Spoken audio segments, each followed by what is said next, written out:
So happy new year guys. আজকে হচ্ছে 1 জানুয়ারি। আমি এসে বড়মার মন্দিরে পুজো দিতে, আমার চোখ লাল হয়ে গেছে, সকাল থেকে উঠে চোখে ব্যথা।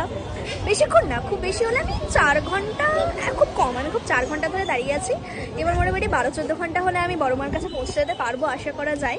কালকেও দিতে পারি পুজো, আমি জানি না। 1 জানুয়ারি তো এসে 2 জানুয়ারিতে চোখ ব্যথা করছে, পা ব্যথা করছে, পুরো শরীর ব্যথা করছে, সর্বাঙ্গে ব্যথা। আমি দাঁড়িয়ে আছি লাইনে। মহাকালী অপরূপা